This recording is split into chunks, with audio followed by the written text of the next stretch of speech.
గౌరవ మంత్రివర్యులు, అలాగే యాదగిరిగుట్ట మాటు రైతు వేదిక నుంచి మన government whip honourable MLA Deerla Ellaiah sir, అలాగే మిర్యాలు కూడా ఎక్కడున్నా కానీ వీటితో మాట్లాడవచ్చు. వేదికపై మీరు చూస్తూనే ఉన్నారు.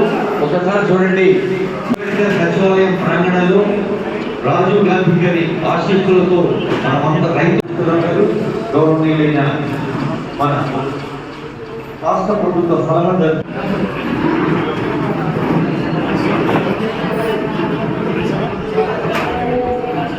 నిర్వహించిన పెద్దలు దక్షిణామూర్తి గారికి సమగ్ర ప్రజల నమస్కారం. ఒక హైదరాబాద్ నగరానికి అందరు కూర్చోబెట్టు, బయట ఉన్న వాళ్ళకి అందరు కూర్చోబెట్టు. సమాజంలోకి చేసిన 5 సంవత్సరాల తెలియజేస్తూ ద్వారా ఆధ్యాత్మిక సభని వృత్తిగా ప్రకటించగలిగిన ఏకైక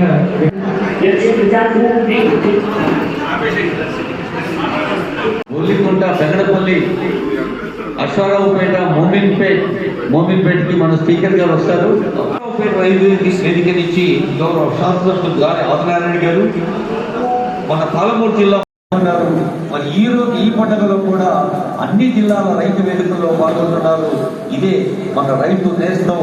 ఇది ఈ కార్యక్రమాన్ని ఒక ఇంటి పెద్దలాగా, రైతు కులబిడ్డలాగా దగ్గరుండి పర్యవేక్షణ చేస్తున్న వ్యవసాయ గాంధీ గారి ఆశీస్సులతో మనమంతా రైతులందరూ ఇక్కడ ఉన్నవాళ్ళు వేల మంది కావచ్చు, కానీ తెలంగాణ రాష్ట్ర వ్యాప్తంగా లక్షల మంది రైతులు రైతు వేదికల్లో ఉన్నారు. సీఎం గారు స్వయంగా లాంచ్ చేసి 9 రోజులైన సందర్భంలో రైతులందరికీ అందిన సందర్భంలో ఈ రోజు మనం ఈ పండుగ చేసుకుంటాం. ఎన్నో ప్రభుత్వ కార్యక్రమాలు ఇక్కడ శిబిరంలో నడిపించిన పెద్దలు దక్షిణామూర్తి గారికి సమగ్ర ప్రజల వేదికపై ఆహ్వానిస్తూ ఈ కార్యక్రమాన్ని కొనసాగించవలసిందిగా కోరుతున్నారు.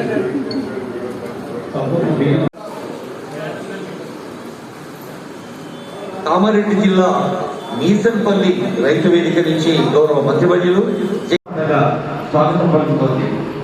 తెలంగాణ రాష్ట్రంలో 9 రోజుల్లో 9,000 కోట్లు మనం నవరాత్రాలు చేసుకుంటాం పండుగలు. నిజానికి 9,000 కమర్షియల్ క్రాప్ గాను, అలాగే ఎగుమతికి దోహదం చేసే పంటగాను మనం భావించి దాన్ని ప్రోత్సహిస్తోంది తెలంగాణ ప్రభుత్వం.